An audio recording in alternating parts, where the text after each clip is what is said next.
Bonjour, je m'appelle Yann et je vais vous présenter mon prototype de jeu qui s'intitule Memoracers.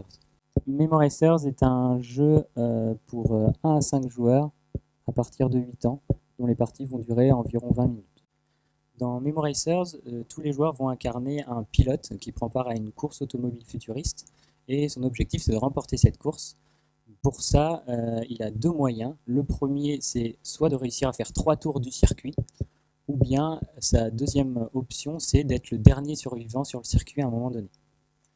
Le circuit en question est un peu particulier. En effet, à chaque fois que je vais progresser sur la piste, on va révéler des tuiles, et toutes les tuiles qui se trouveront libres de tout occupant à la fin du tour sont remises face cachée à l'avant du circuit. De cette manière, le circuit va boucler et on va repasser 3 fois par la même séquence de tuiles. Il va donc falloir faire appel à sa mémoire et prendre les risques au bon moment pour pouvoir l'emporter. Comment est-ce qu'on pilote concrètement sur ce circuit? C'est simple, chaque joueur dispose d'un tableau de bord comme celui-là qui reprend les éléments du circuit. Tout en bas, la ligne position indique où je me trouve. Par exemple, si je suis le véhicule rouge, actuellement je suis dans le couloir du milieu. En face, chaque ligne représente l'une des tuiles qui se trouvent devant moi. Donc, par exemple, cette tuile ici est représentée par la ligne là, cette tuile-ci par la ligne là, etc. Imaginons que je sois en vitesse 3. La vitesse 3 me permet de me déplacer de 3 tuiles et je vais donc programmer mon déplacement. Tous les joueurs font ça de manière simultanée et vont sélectionner les cases qu'ils souhaitent parcourir avec leur vaisseau ou leur voiture. Lors de la programmation, il y a 2 règles à respecter. La première, c'est qu'on ne peut pas dépasser sa vitesse.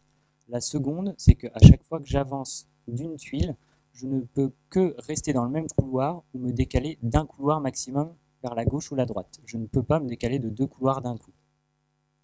Donc dans mon exemple ici, en me déplaçant de 3 tuiles, si je révèle, ça revient à se déplacer d'abord tout droit ici, puis vers la droite, puis enfin revenir dans le couloir central. Évidemment, toutes les cases n'ont pas le même effet. Il y a 3 types de cases dans le jeu. La première sont les cases de couleur bleue. Ces cases n'ont aucun effet particulier. Elles sont donc sûres. Ensuite, on a les cases orange. Ces cases contiennent tout un piège. Ces pièges ont différents aspects, mais ils ont tous le même effet. C'est que si je me retrouve sur une case piégée, je vais perdre des points de bouclier qui se trouvent ici sur mon vaisseau.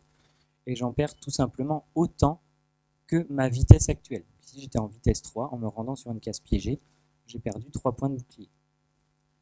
Enfin, les derniers types de cases, ce sont les cases violettes. Passer sur une case violette comme celle-ci me permet d'augmenter ma vitesse d'un cran. Tout ce qu'il me reste à expliquer, c'est que lorsque l'on programme son déplacement, on va avoir le choix de faire une chose parmi 3. La première, c'est que je peux rester à la même vitesse. La seconde, c'est que je peux, si je veux, diminuer ma vitesse d'autant que possible et que je veux gratuitement. Et enfin, si je le souhaite, je peux décider en revanche d'accélérer. Et en accélérant de cette manière, je dois sacrifier 2 points de bouclier. La partie va se terminer, comme je le disais au début de la vidéo, de 2 manières différentes. La première, c'est que lorsque, à force de progresser sur le circuit, on va retomber du coup sur la ligne de départ. Lorsqu'un joueur franchit la ligne de départ, il coche la case qui signifie qu'il a fait un tour. Si un joueur complète les 3 tours du circuit en premier, il remporte la partie. Si plusieurs joueurs finissent lors de la même manche, c'est celui qui va le plus loin derrière la ligne qui l'emporte. La deuxième façon de terminer une partie, c'est d'être le seul survivant, puisque dans le cas où un joueur doit cocher une case de bouclier et qu'il n'en a plus de disponible, dans ce cas-là, il est éliminé. S'il ne reste plus qu'un joueur, il l'emporte. La configuration du circuit présentée ici est une configuration de base. À cette configuration, en fait, s'ajoute un certain nombre de modules. Ici, le circuit est composé de 10 tuiles, de 9 tuiles numérotées de 1 à 9, ainsi qu'une tuile avec un monstre.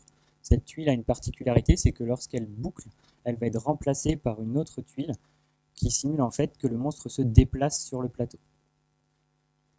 Également, chaque tuile numérotée de 1 à 9 dispose d'une autre version, ce qui va permettre d'introduire dans le jeu, par exemple, des éléments permettant de réparer son vaisseau, d'autres éléments permettant, forçant le joueur à ralentir s'il passe dessus, ou d'autres systèmes plus mécaniques tels que les bombes qui remontent le circuit à contresens.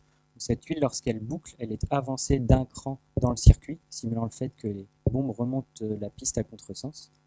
Et une tuile comme celle-ci, par exemple, qui est la jumelle de celle que vous avez juste à côté, mais lorsqu'elle boucle, elle est retournée, Ainsi, ça simule le fait que les pièges se décalent de droite à gauche à chaque tour.